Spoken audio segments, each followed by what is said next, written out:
sommes le 29 juin 1995. Il fait 30 degrés à Séoul. Vous êtes dans l'un des centres commerciaux les plus luxueux au monde. Autour de vous, des climatiseurs tournent en plein régime, des familles rient au rayon frais, les employés préparent les services du soir. Et soudain, un craquement.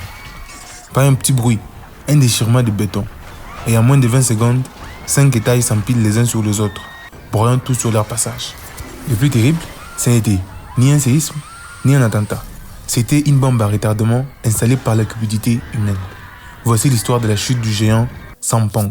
Tout commence avec un homme, Lee Jun. Son rêve, un complexe résidentiel. Mais en plein chantier, il change d'avis. Il veut un grand magasin de luxe. Le problème, les ingénieurs disent non, la structure ne tiendra pas. Lee Jun les vire. Il embauche ses propres constructeurs qui acceptent de supprimer des colonnes porteuses pour installer des escaliers mécaniques. En 1994, le magasin est un succès colossal. Mais Lee Jun en veut plus. Il ajoute un 5e étage. Ce qui devait être une patinoire devient une zone de restaurants et de sols chauffants ultra lourds. Et la touche finale, 3 unités de climatisation géantes de 15 tonnes chacune. Au lieu d'utiliser une grue, on les traîne sur le toit, créant les premières fissures invisibles. La structure crie, mais personne n'écoute. Et la tragédie, pourtant évitable, arriva finalement. Nous sommes le 29 juin 1995. Et voici la chronologie. 8 heures. Les responsables de la sécurité trouvent des fissures massives sur le toit. 10 heures. Les tables du restaurant du 5e étage commencent à trembler. On coupe la clim, les clients transpirent, mais on ne ferme pas. 17 heures. Le plafond du 5e étage commence à s'affaisser. Les dirigeants quittent les bâtiments, mais ils ne déclenchent pas l'alarme d'évacuation. 17h52. Un dernier craquement sourd.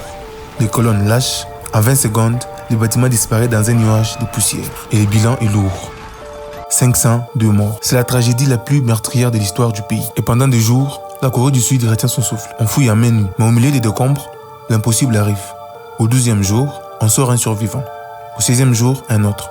Et enfin, au 17e jour, Park Song-han est extraite vivante. Elle a survécu en buvant de l'eau de pluie. Et le procès sera implacable. On découvre que les fonctionnaires ont été payés pour fermer les yeux. Lee Jun finira en prison, mais le mal est fait. Aujourd'hui, à la place du magasin, s'adressent des appartements de luxe. Le nom Sampong a été effacé des cartes. Mais il reste gravé dans la mémoire de la Corée du Sud comme le symbole du prix du profit à tout prix.